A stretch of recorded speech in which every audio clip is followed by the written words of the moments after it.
This is A Different Perspective with Kevin Randle. A retired U.S. Lieutenant Colonel, Kevin Randle has been studying UFOs for nearly 50 years. Kevin has investigated some of the most famous UFO cases in the world and has been consulted for dozens of documentaries about UFOs. Considered one of the leading experts into the Roswell UFO crash of 1947, Kevin has written more than 25 books about UFOs, including the recently published Roswell in the 21st Century. Now, here is the host of A Different Perspective, Kevin Randle. And welcome to this edition of A Different Perspective. I am, in fact, Kevin Randle, just as they said.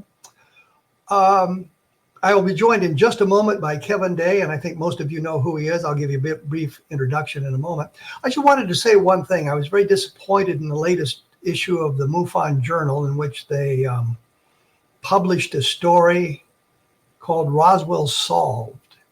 And it's all predicated on the idea that a enlargement of the photograph of Jesse Marcel in General Ramey's office, you could see a stick sticking out of the debris there, and they thought that the blobs on the stick resembled the symbols that Jesse Marcel Jr. had seen on the I-beam. And this proved that what fell at Roswell was not some kind of off-world craft, but was in fact a Project Mogul balloon. I cannot believe that something that we debunked 30 years ago is still coming up to bite us in the butt. Anyway, to the credit of the writer, that was Philip Mantle, he did include an awful lot of the material that I had published before and some information that I'd sent him in response to his request for information.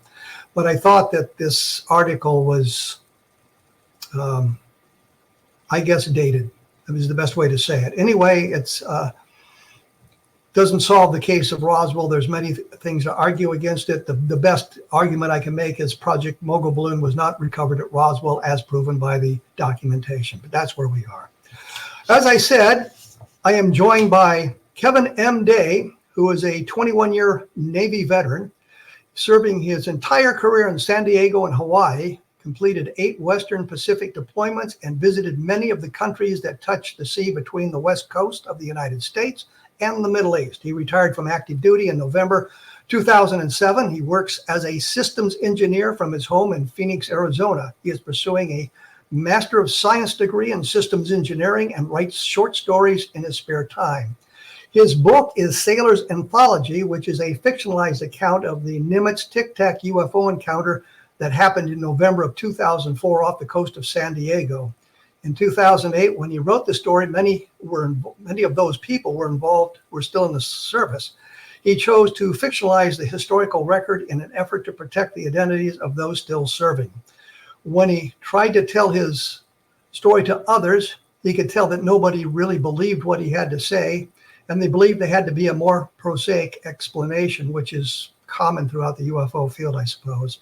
Not knowing what else to do, he wrote the short stories and self-published them in the Library of Congress to hide in plain sight what has now become contemporaneous evidence of an actual event. He hoped that if the Tic Tac encounter became public knowledge, his book might serve as evidence now. The plan worked. He says that you can now hold a piece of history. And welcome to A Different Perspective, Kevin M. Day. I very much appreciate being here. I do have to make one correction right away. Yes. When I wrote the bio, I actually was working as a systems engineer out of Phoenix, and the same thing happened to me again when I went to DOD. I tried to raise my hand and say, "Hey, ladies and gentlemen, we got a safety issue here off the coast of San Diego." And I had run into the same problem when I was active duty. No one would believe this. You just kind of went over that. Same thing happened in DOD. And it got so bad, my boss asked me at one point, "What, or have you been smoking?" I got to tell you, Kev, that broke my heart, man. It broke my heart. So I quit. Well, I had a reputation for most of my military career as the UFO guy. When I went, after I graduated from college and was commissioned in the Air Force, I served briefly with the 442nd Tactical Airlift Group, which, by the way, had a major role in the D-Day invasion. I was not there for that, however. You were doing training. Yeah. But when that expired, the commanding officer said, would you like to stay on as a reservist in our unit? And there are 2 slots available, general's aide and intelligence. And not being that keyed in, I picked intelligence officer instead of general's aide, not realizing the opportunity being the general's aide would provide. The point is, as an intelligence officer, I had to have a top secret clearance, of course. And what I found out, my father knew the agent, OSI agent, who was conducting the background investigation of me. And they had 4 or 5 articles in that file that I'd written that was critical of the Air Force investigation of UFOs. Great.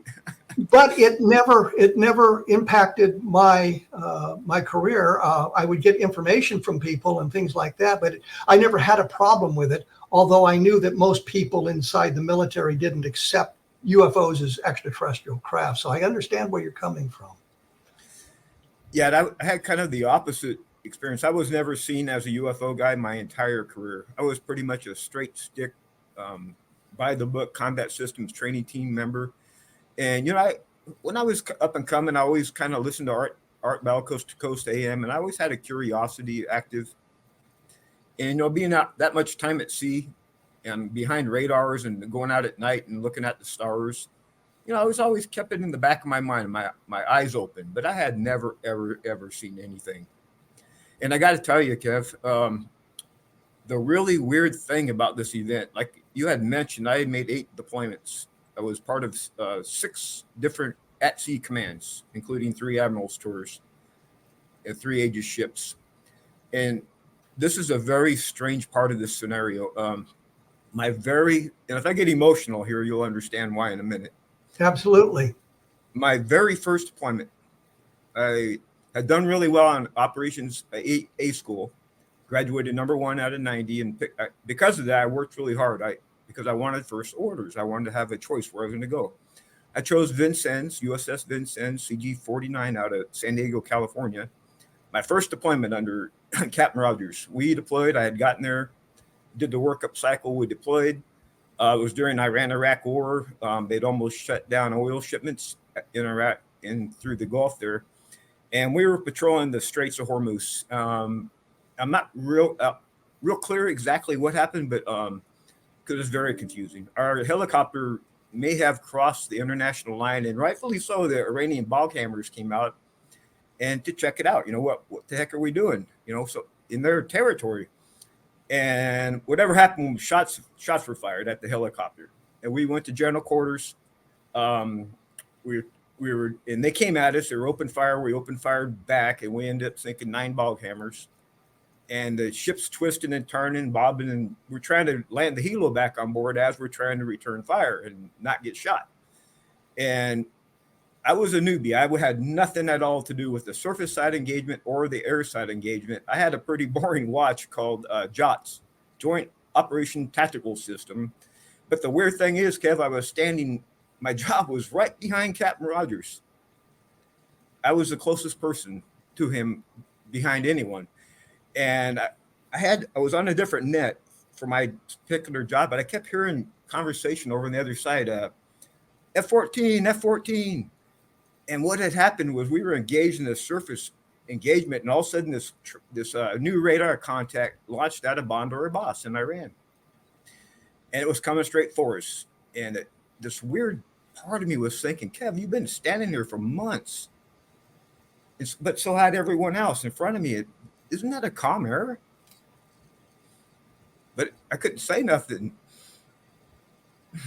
But I knew. I don't know how I knew, but I knew. Well, I was going to say when you mentioned that you were assigned to the Vincennes, I knew that they had been involved in that incident with the Iranian aircraft. I was there at that time, so I can understand the emotion about that. Yeah. So you were right there in communication. Well, you were not in communication with the captain. I was standing here. I was fighting myself. Like, should I say something? Should I say something? I could have gotten us killed because a year before the Stark had gotten hit by an Exocet missile shot by an F-14. 37 American sailors got killed. So I was kind of in a quandary here. I didn't have any information on tacticals to provide, just my own instinct.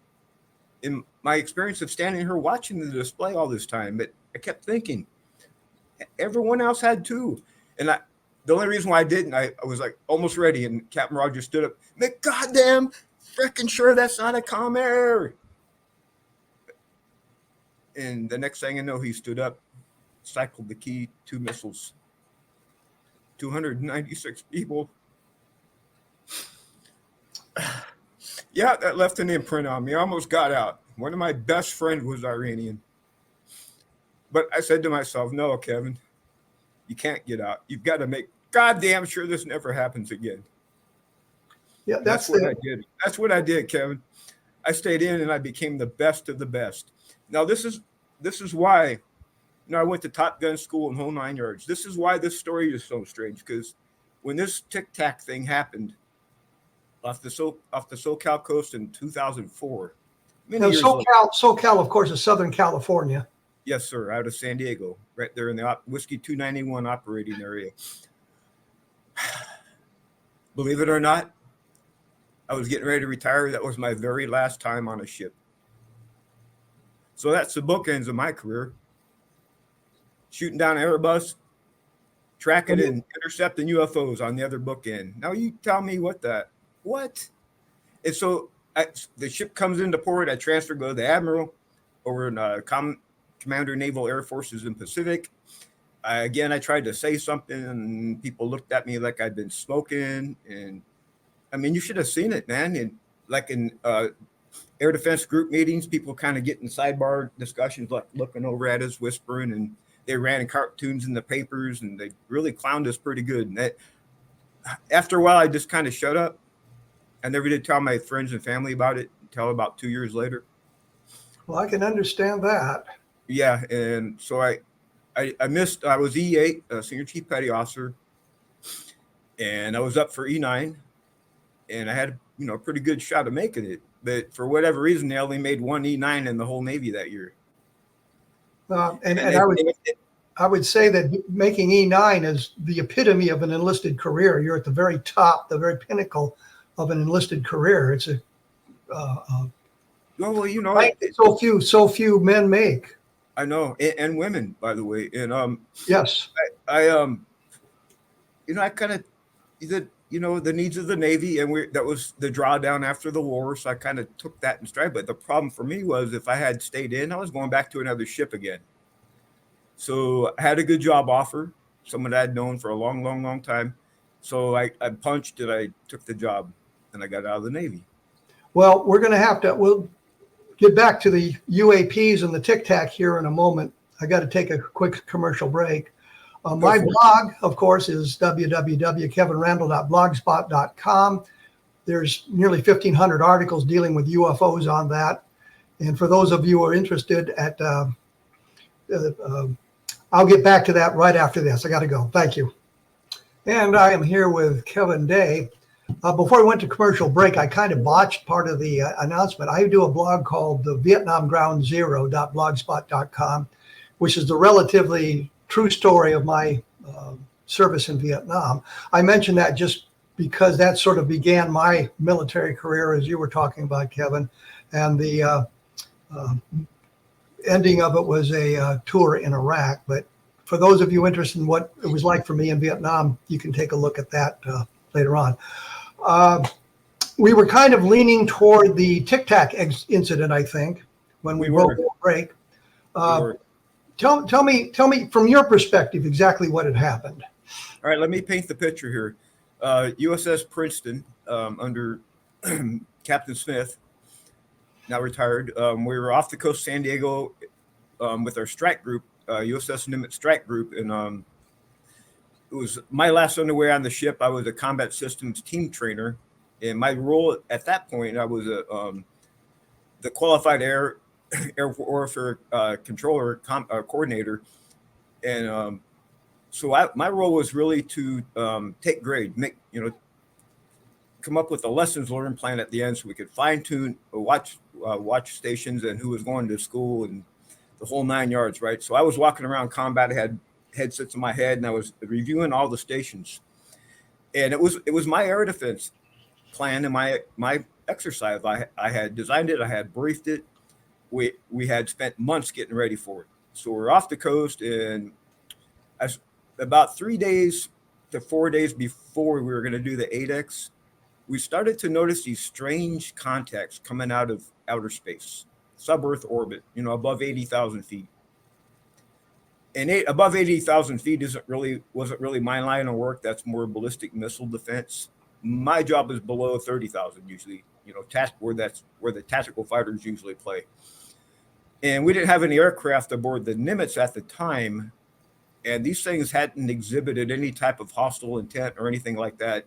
So I was madly scrambling, making phone calls and radio transmissions, looking at all of our documentation to find out if someone had basically screwed the pooch, and they were running an exercise on top of mine, which is not supposed to be done because people die and things get broken when you run one military exercise on top of another and no one knows what's going on.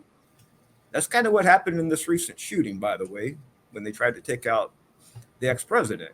There was definitely a mismatch of communications going on, and that's kind of what I was trying to avoid, that same type of thing, right? So anyway, they went away, and by the way, just so you know what they were doing, they would come down right off the coast of Catalina Island. Geographically, they come out in groups of 5 to 10 at a time from 80,000 feet. They'd stop there for a little while, and then all of a sudden they go that fast down to 20. They were above 80,000 feet? Could you detect them above 80,000 feet, or was that outside the range of your sensors? I can't go into the ranges and stuff. Okay. Yeah. But anyway, they came down to 80,000, down to 28,000, and then they would just stop right off the coast of Catalina. And believe it or not, I mean, these things zorch like less than a second from one spot to the next. How many feet is that? 50,000 feet, right? No sonic boom, no nothing. And they would just hang out there. And then the weird thing is, one by one, they would leave the main group and they would track right through our playground, right through Whiskey 291, right from Catalina Island. And every single one of these contacts faded from my radar in the same exact spot in the sky, right about 60 miles north of Guadalupe Island off the coast of Mexico. Okay, so in these things, they were radar. I had them solid on. The first thing I do is bring down all the systems in the entire strike. Remember, there's more than one ship tracking these. So we had gotten new. Every time you're home from deploy, you go in the yards, get upgrades. So we were out testing the systems, brought everything down. And guess what? The contacts were even sharper and stronger. They were definitely real. I go out at night, look at them through the big eye binoculars as they're tracking, and everyone else in the bridges were too. I mean, these things were real. So it wasn't just a radar return or something. It'd be some kind of a sensor or radar glitch. It was something that shows up on the displays, and then you guys could go out and actually watch them physically. I definitely went through your line of logic that you just expressed. It was, I did my due diligence, and you never really know for sure, just like in all things in life, right? But I tell you, when the morning of during the night, or maybe it was the night before, the aircraft had come on board the carrier, and we were launching for the 8X, and the contacts weren't there, right?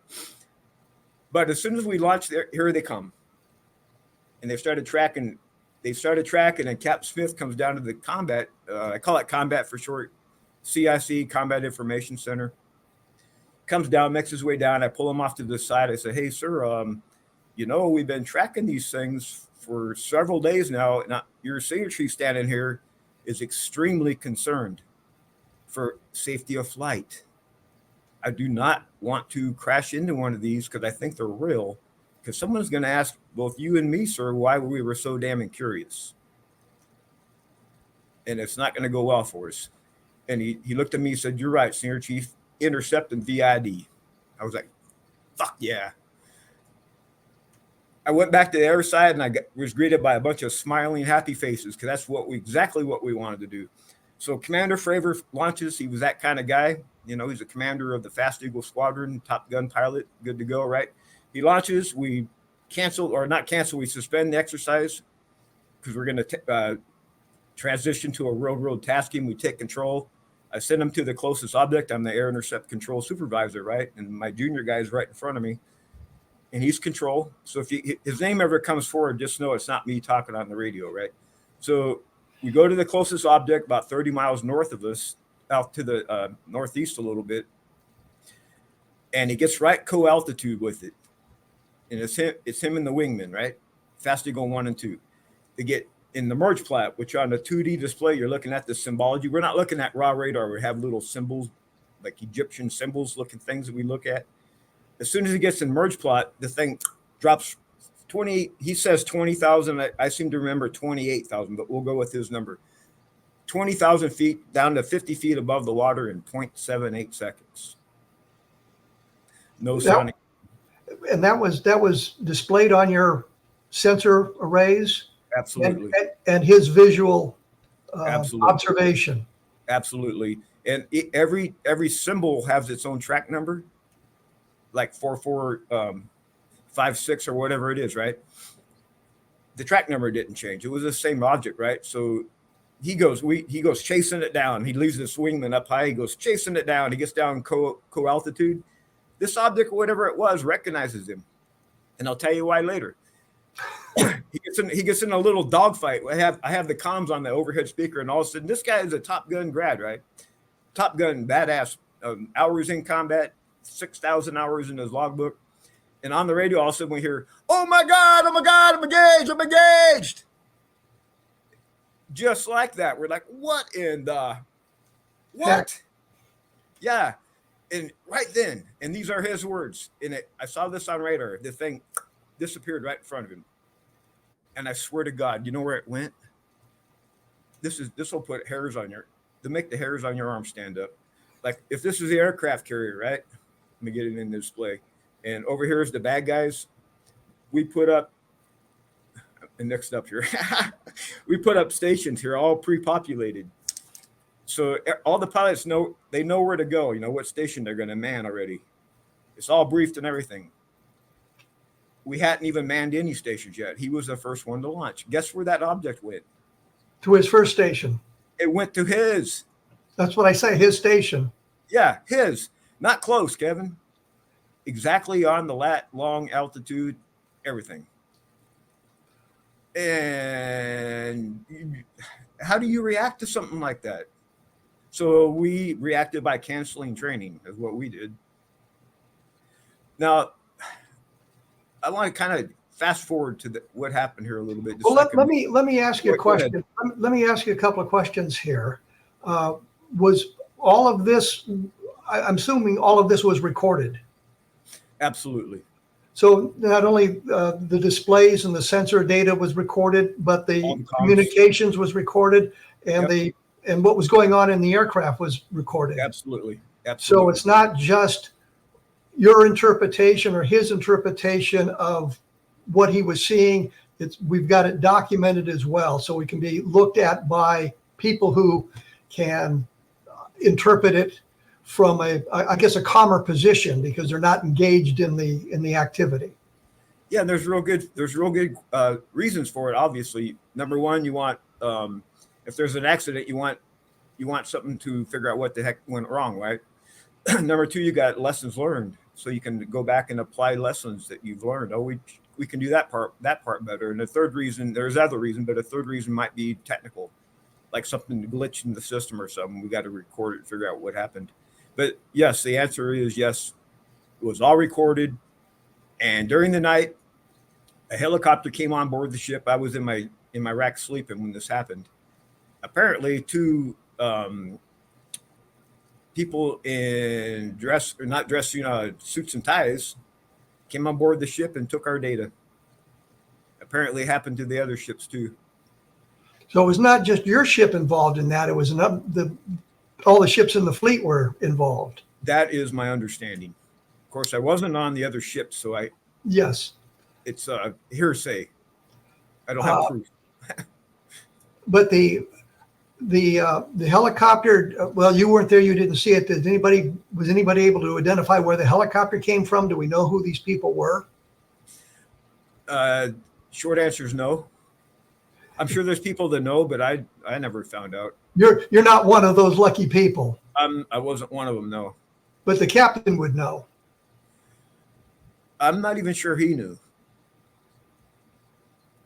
Well, he would know where his orders came from. I can't believe he'd surrender that information without some kind of authority to do so. Well, you got to remember, underway on a ship, we've got helicopter operations coming and going all the time for all kinds of personnel transfers, logistical transfers, training and lessons learned and stuff like that. So we're constantly setting flight quarters on the ship. Now, for example, if the admiral's coming on board the ship to visit us, the captain's definitely going to know, and be tuned in onto that. But if there's just like a parts run or something that's come over the ship, he may know about it, but he's okay, got it. It's part of the plan of the day. Check. Let me know if something goes wrong, type of thing. So the clean answer is I'm not real sure what he knew and what he didn't know. I was never told.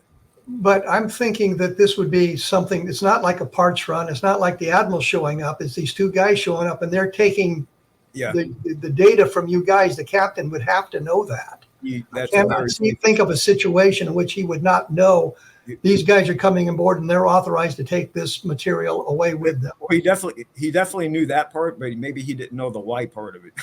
Well, yeah, that, or or probably. You shall do. Yeah. May not have known the agency they represented either. I'm going to have to take another quick break here, and we'll get back to discussing this in just a moment. Once again, I say try to do this in the right order. The blog on UFOs is kevinrandle.blogspot.com. There's an awful lot of information up there. Shows from the past are also available through that blog as well. I will be back right after this with Kevin Day, and we'll be talking UAP.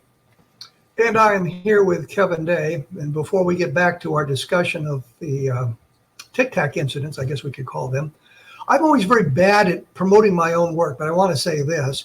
I've looked at depth at the Washington National sightings, which took place in July of 1952, in which we had some of the same sort of things going on, jet intercepting UFO type objects, multiple radars involved, multiple stations involved, multiple pilots involved, commercial pilots, military pilots, people on the ground, a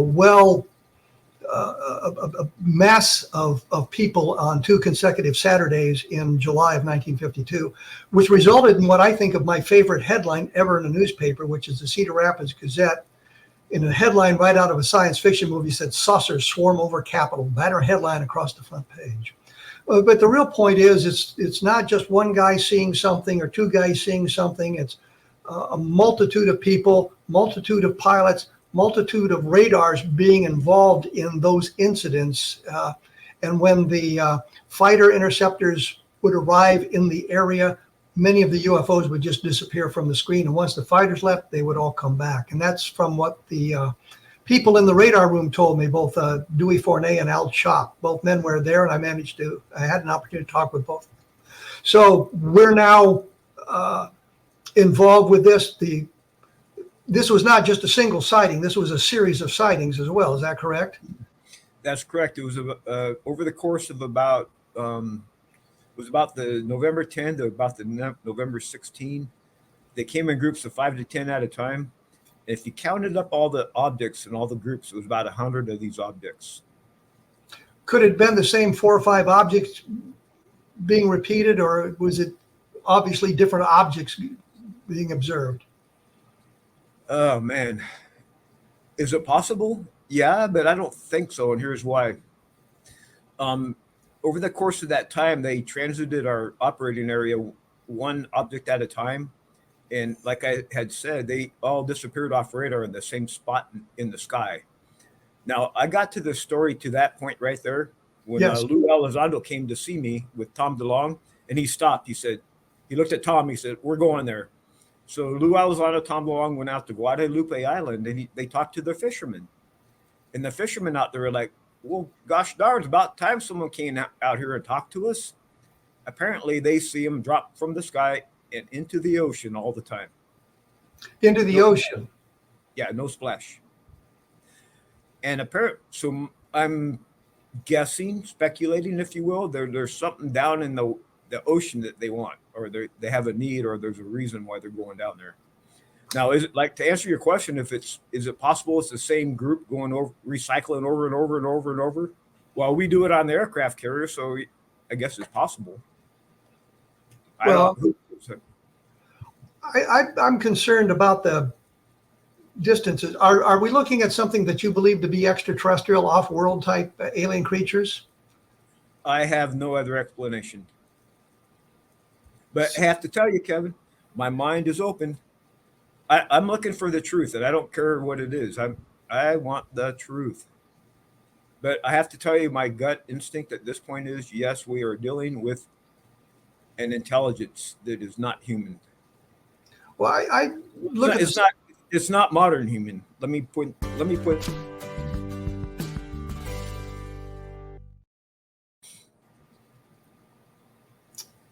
I'm thinking of like the Roswell case. I've looked at all the possible explanations, terrestrial explanation that's offered, and I cannot find one that fits the facts. Ergo, I must go toward the extraterrestrial, but I would like something a little more definitive than just, this is my conclusion based on the fact I've eliminated all the possibilities of some kind of terrestrial craft. Are you sort of in that same place, or? I'm in the same train car with you on that one. And we talk about, I think there were 3 videos that were released during this time. Are you aware of additional videos and things like that would be available? I'm only aware of the 3 videos that U.S. Navy has produced, and there's a pretty cool story behind that too. I was going right before the break. I was kind of going to something that I've kind of figured out over the years, and boy, this is real conjecture. Okay, it's real speculation.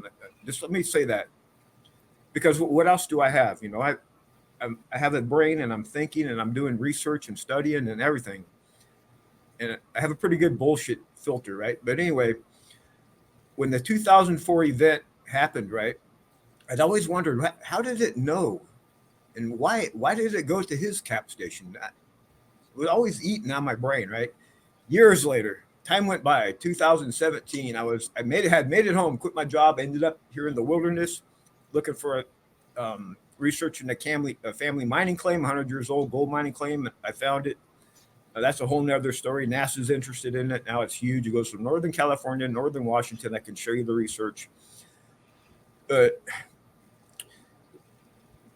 I figured I could never mine it because it's in the wilderness. I said, screw it. I published it, and I went on. I forgot all about Tic Tac. I was volunteering down here at the golf course. I love the golf. I just reopened the kitchen, and the golf tournament was on. A final putt on number 17. I was carrying out a plate of food. Hey, Bob. I dropped it. You just spoke about the videos. That one video, the Tic Tac, was playing on CNN.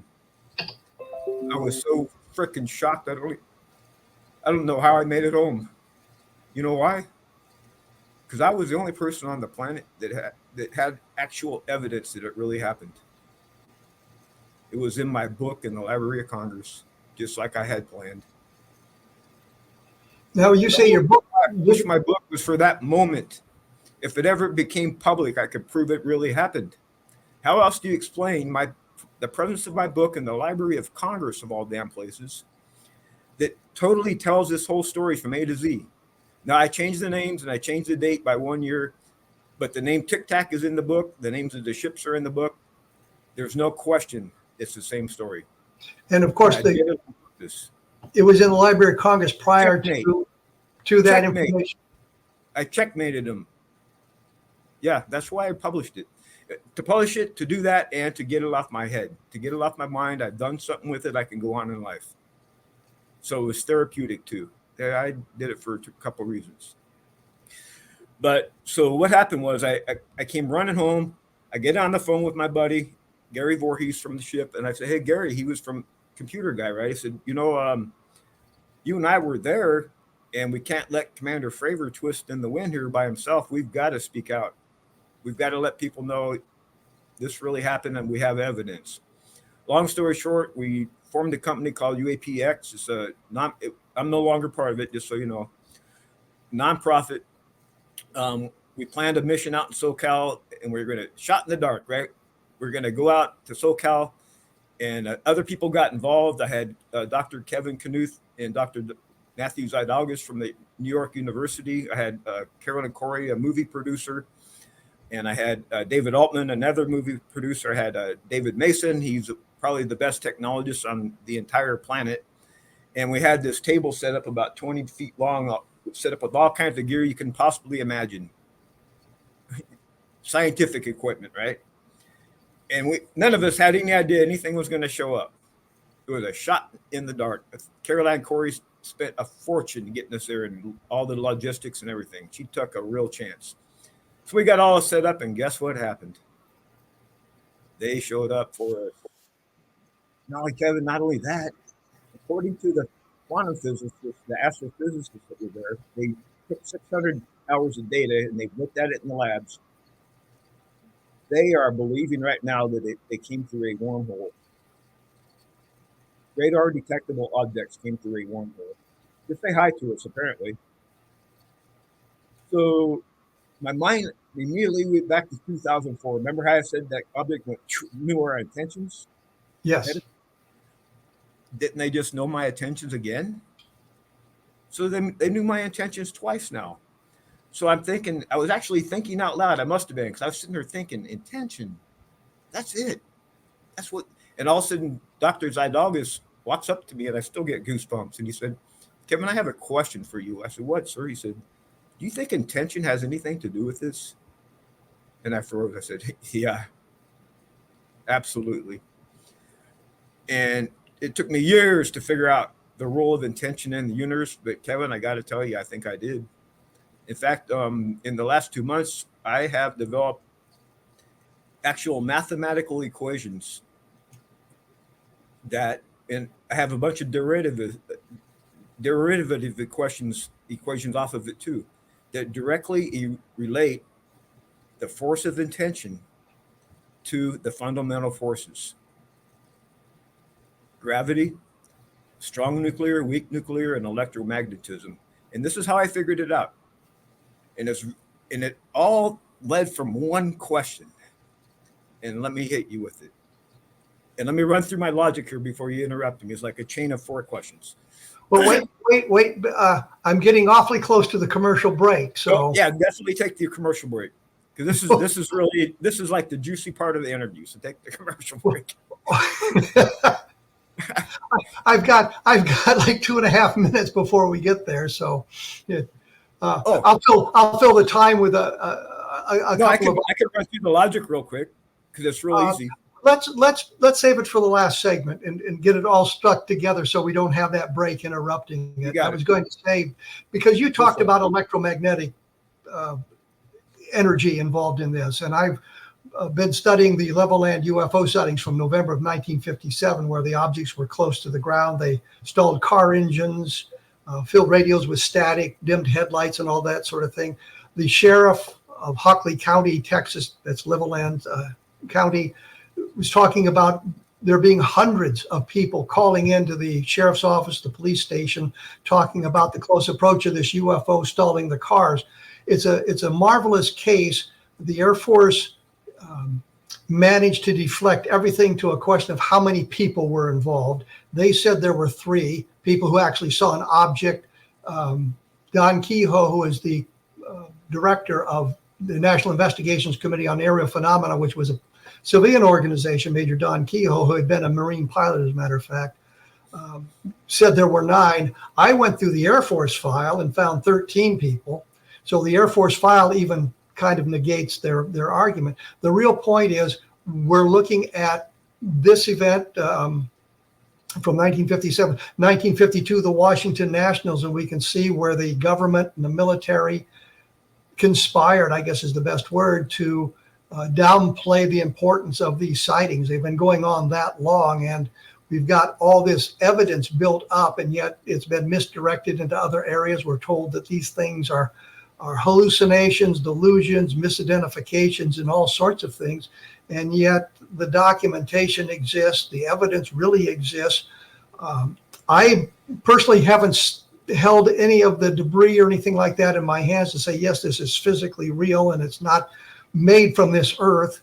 I would like to see that. But once again, I will say that all of the things that I have seen with the Roswell case and these other cases, we've eliminated the prosaic, we've eliminated the terrestrial, and we have no explanation other than we move toward the extraterrestrial.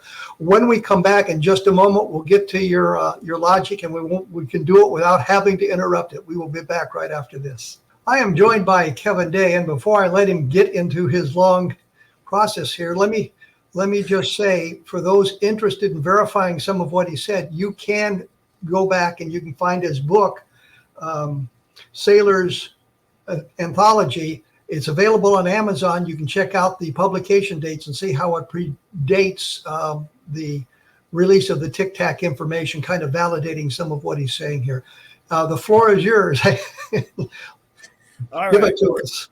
I'm going to ask you a series of 4 questions, and it's only 2 answers, yes or no. So I'm assigning 50-50 probabilities to them because I don't know the answers. First question, and you don't have to answer. We're just going to go through the logic. Was the universe intentional? Yes or no? I don't know. So I'm going to assign 50-50, right? Let's take the chance that it was intentional. Okay, then what happened to the intender? Did the intender survive the Big Bang that he created or she created? Or did the intender commit a cosmic suicide? Again, I don't know.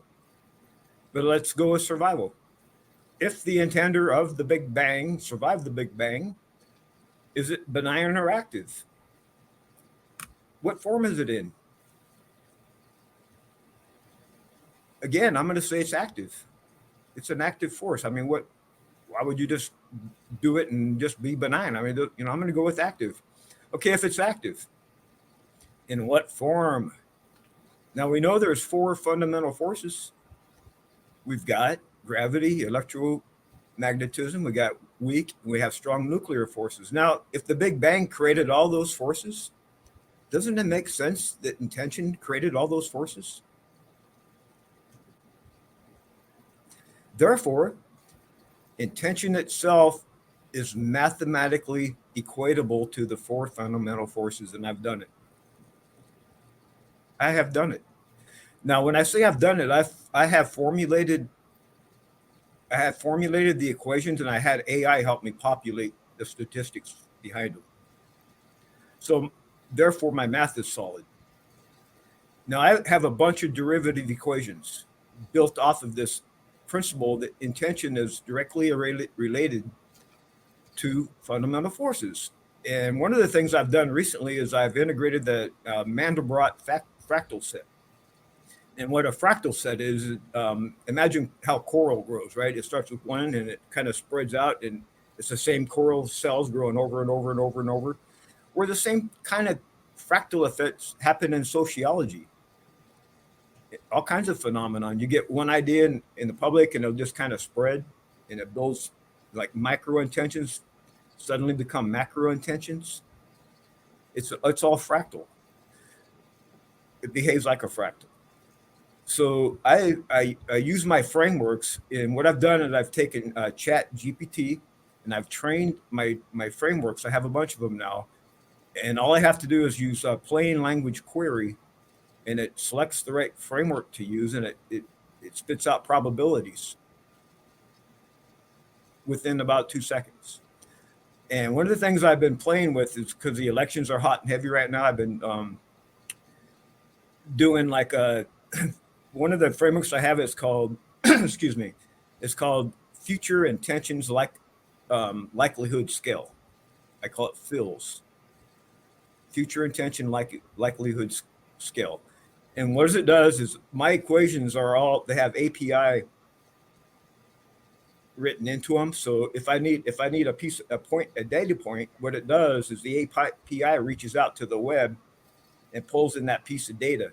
to the equation, and then the next piece will pull its part in, and then the next part pulls its part in, and then pulls its part in.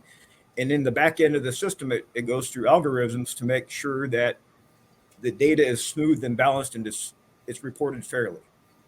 And AI is doing it, okay? And it spits out a statistic. And you may not like what I'm about to say because I don't know any political affiliations and I'm an independent, just so you know. So I've been running this model against Donald Trump versus Harris. And you can guess where the integrity values are. Harris's are about double what Trump's integrity values are. The values I'm getting back off from former President Trump in terms of integrity and stuff like that are abysmal. Absolutely abysmal.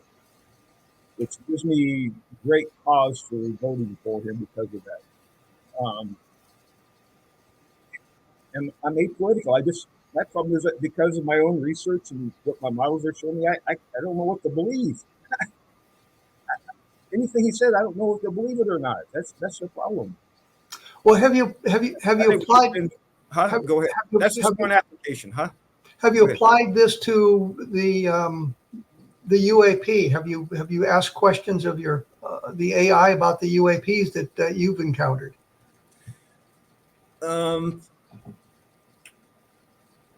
That's really an open-ended question. I need a precise query. But what I can do, what I really like to do, is anyone listening to this, challenge me through you, Kev. Have people collect some queries people want done, and I'll produce reports for you, and I'll just show you what this thing can do. For example, what's one that I did recently? I had it set up to automatically report the deltas between polling data in the swing states, just so I could get the trends of the polling data. Now they've got polling firms that do this, of course, but it costs a lot of money. The models I have do it in like 2 seconds, and I've been comparing results, and my results are better than theirs. For example, I was the one that predicted this recent Trump implosion. Was what happened was because my models came back and they said once his national poll ratings go below 60%, he's going to start to implode.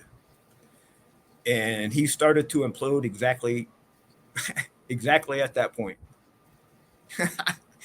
I can show you mathematically. The model gave me the answer. If you go back on my Facebook page, you'll see where I've been posting this for like the last 2 weeks. I've been posting all the results because what I'll do is I'll run it in the model, and I'll use a screen capture, and I'll actually capture it as a picture, and I'll post the whole picture onto my that way. If you want a copy, just click it and copy it. You can have it. But I guess the real question is moving away from the political arena. The whole reason was to give you some examples using a situation that's it's on everyone's minds right now. But these models can be used everything from, you can use them in chemistry, you can use them in physics, you can use them in math, you can use them in biology, you can use them in social phenomenon, you can use them in astrobiology, quantum physics.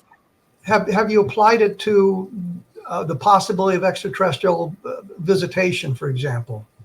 Because we can argue the physics of the situation.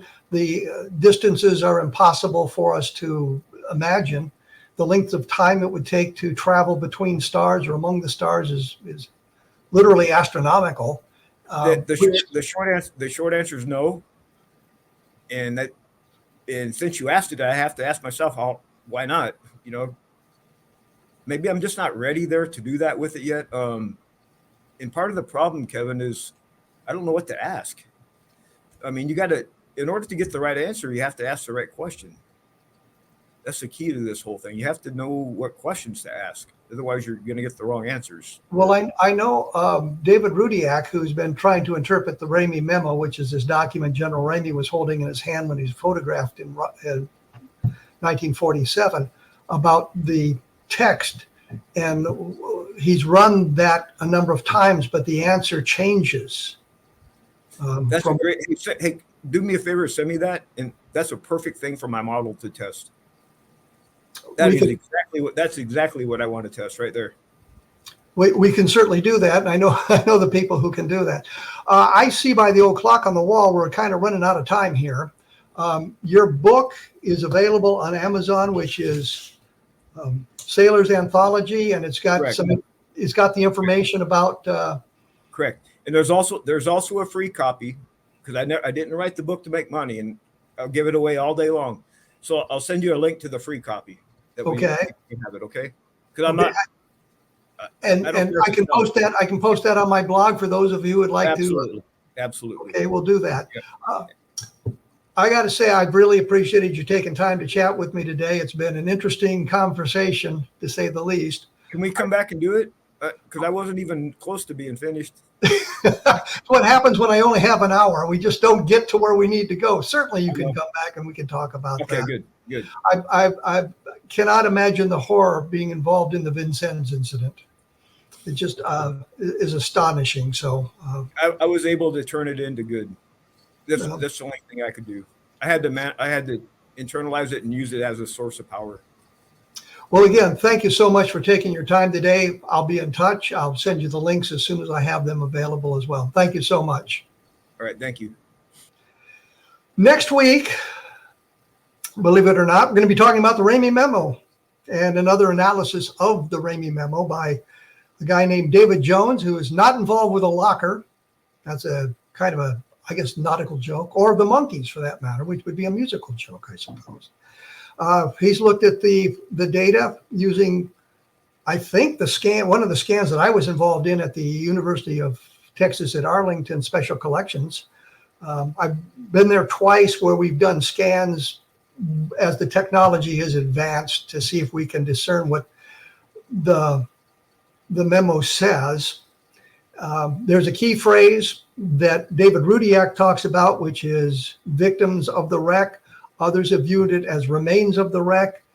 There's a number of interpretations for that one critical word. If it says victims of the wreck, it changes the conversation if we can get a consensus.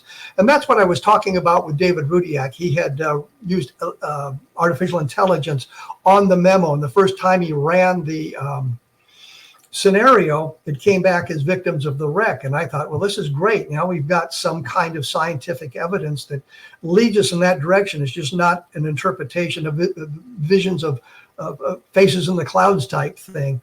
But he ran it again, and it didn't come up with the same answer. We would hope that by putting this out on the internet, others would be able to get the same thing. It's kind of like the Roswell slides, for those of you who remember, where we had to blur the placard on the photograph, and people around the world were deblurring it and getting the same answer. So it worked out that this is what the placard says.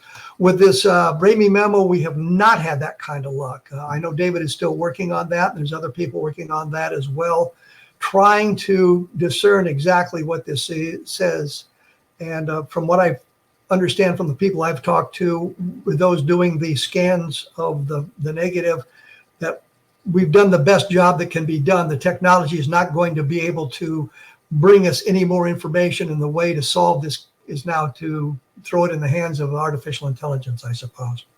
Once again, my book, Understanding Roswell, gives you a different perspective on the Roswell case and tells you a little bit more about the people who are involved in that. Understanding Roswell gives you a history of the whole thing.